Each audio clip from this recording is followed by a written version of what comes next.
Following chapter 14 about Reconstruction, we get into our last chapter, which is mainly about capital and labor.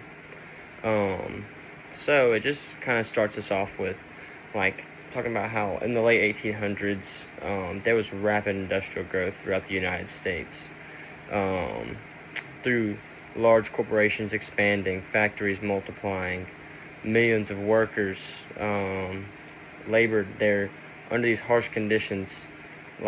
This time brought enormous wealth for businesses and leaders, but it also made long hours and low wages. It was not typical or ideal for the workers. There was also dangerous workplaces, so there was a lot of conflict between labor and management, like the people that owned these companies. Through this, there was the rise of big businesses. The industrialization transformed the economy with technological innovation like railroads and mass production. And through this, entrepreneurs like Andrew Carnegie and John Rockefeller, they made these huge corporations. And these businesses increased efficiency in production, but they also reduced the competition and concentrated on economic power. So they wanted it all pretty much. And through this, factory workers were also often had to endure really long days with not a lot of pay and very harsh working conditions. And there was not great job security, so they could have been fired at any time. Child labor and workplace injuries were very common. And I mean, immigrants, women, children, they all made up a huge portion of this workforce, just so they could pay off. They had to work. Through these labor organizations, workers made unions to demand higher wages and shorter hours, safer working conditions. Groups like the Knights of Labor welcomed just about everybody, while the American Federation of Labor focused on skilled workers and practical economic gains through bargaining.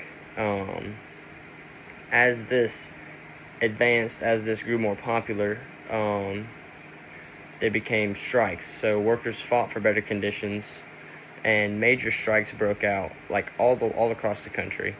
Events like the Great Railroad Strike in 1877, the Haymarket Affair, the Homestead Strike, the Pullman Strike.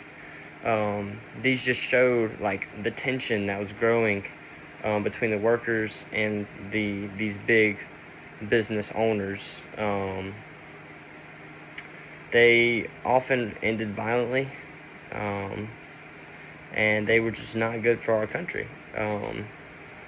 Millions of immigrants arrived in America seeking this economic opportunity, the American dream, and they became a huge part in industrial labor.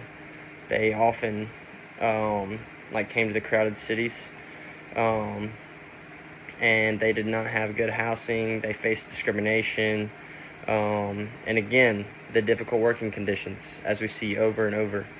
But despite these difficulties, they created strong communities and cultural institutions, and this just helped with America's industrial growth.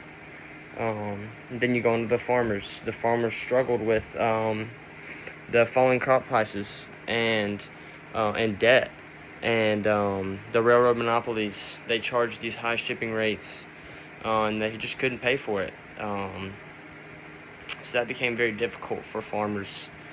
And then through industrial capitalism, it just kind of reshaped American society by increasing production, expanding these cities, and creating new markets. But it widened the gap between the wealthy and the working class, leading to debates on government regulation and workers' rights. This chapter just kind of shows the rise of big businesses and how we just became an economic powerhouse. But it also points out the weaknesses in our society and how, even though we had this huge growth, we also had lots of bad things that came with it. But these conflicts helped shape our labor laws and government regulation and the relationship between business and workers that still impacts us today. So.